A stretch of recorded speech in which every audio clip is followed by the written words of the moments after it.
companies this morning are starting to monitor their employees more closely than ever. A recent New York Times article highlights the technology allowing your performance to be tracked in real time.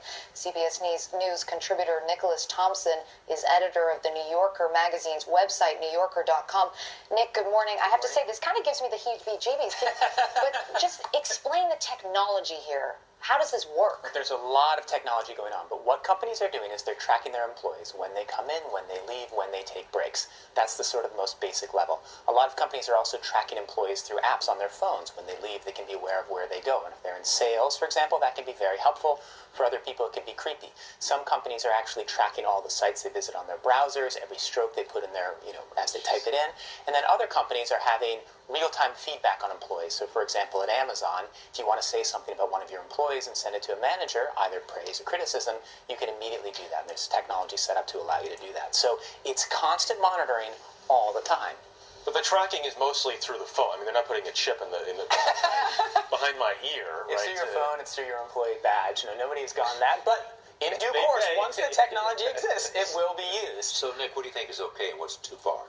Well, I think what's okay is trying to improve efficiency and trying to get your employees to do better and trying to set goals for a company and have your employees meet them and to not go beyond the boundaries in which your employees are comfortable, right? If you do things that they don't know about, that probably crosses a line. If you do things that depress morale, that's bad for you. So clearly there can be benefits for a company, for an organization in doing this to a certain degree.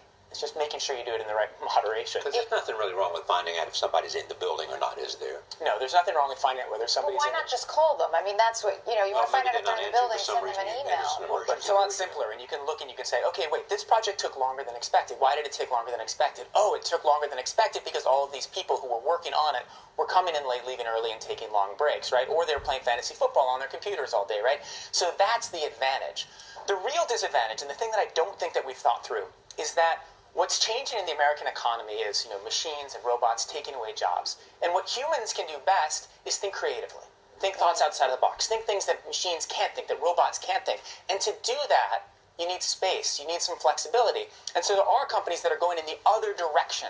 Like Netflix says, you can take whatever vacation you want, whenever you want. Google has very relaxed policies on how you spend your time.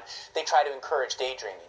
So what you need to do, I think, if you're a boss, is have certain restrictions, a certain amount of limited monitoring, but also let people think. Yeah, give them space. So is it working? Is it, what are the results for these companies? Well, I think a lot of bosses would say it's working great.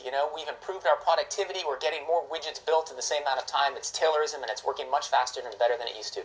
On the other hand, as we've seen in the big series on Amazon, places where a lot of this is used can lead to unhappiness. So managers may not know this. So it's complicated, it's mixed. I can't give you a straight answer on that, but it's a fascinating change. If you allow one employee to comment on another, should the person who's being commented on have an opportunity to respond?